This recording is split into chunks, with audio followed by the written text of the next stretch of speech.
The Prime Minister is confident US tariffs imposed on Australia won't deviate from what has already been made public. He's been quizzed on his economic agenda at an event hosted by Sky News and The Australian during the 4th annual Australian Economic Outlook event. Anthony Albanese invited business leaders to share their ideas to supercharge the economy.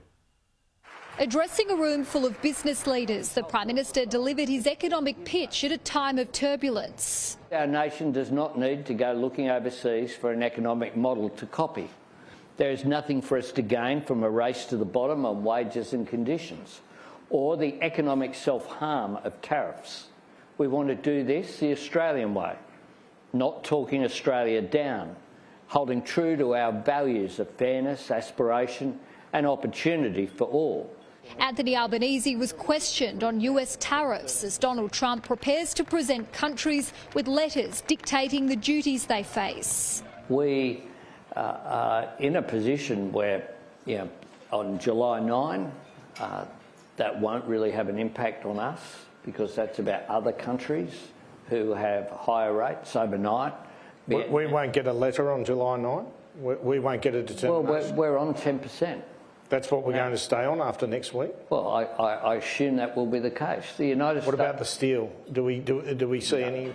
No. Well, we will continue to put our case. He was unable to escape questions about Australia's relationship with Washington after missing out on a one-on-one meeting with President Trump at the G7. The administration's told you they've got no problem with Kevin Rudd, despite what he said. Yeah, it's been very positive, and he's had meetings. And when I went to the US, the connections that Kevin Rudd has, as much as people might be have had a view about Kevin over a period of time, no one could doubt his capacity, his hard work. The Prime Minister used Australia's economic outlook to call on business leaders to present their ideas at next month's Reform Roundtable. He wants them to play a greater role in driving economic growth. There is a huge amount of change occurring, and I think it is important for Australian companies to be open for investment, but you can only do that if the government settings are right. What we were advocating for was modern reform for a modern form of work, and making sure that we have the right safety nets in place, but we are increasing innovation and new technology and new ways of working. We would have loved to see an increase in investment, particularly in Tourism Australia in this year's budget, but I think that there's an opportunity because tourism, hospitality in many ways is an export. It happens within the country's borders, but it's an export, and I think being able to drive the brand of the country and driving more tourism and spending from overseas, we think is an opportunity, and will also help the hospitality industry in the country recover. The CEO of Australian Super suggesting we should take tips from overseas. What the Americans are great at that we're not yet as good at is they're great at turning savings into investable things that makes money.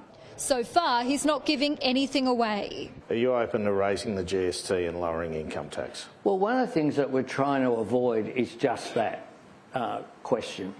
You brought it on the agenda, though. No. What we're trying to do is to have an adult conversation. And what has occurred over a long period of time is that people, is it on my agenda? No, it's not.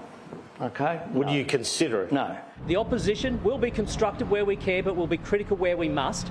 And at this point, I'm going to be critical that the very day the Prime Minister says he is open-minded, he is saying he is not. The Coalition has happily accepted an invitation, taken the government on in good faith, that they will be open-minded. So I'm a little bit surprised that already it sounds like the Prime Minister is ruling things out. The forum was held ahead of the Prime Minister's visit to China and ahead of a third expected interest rate cut on Tuesday. Julia Bradley, Sky News, Sydney.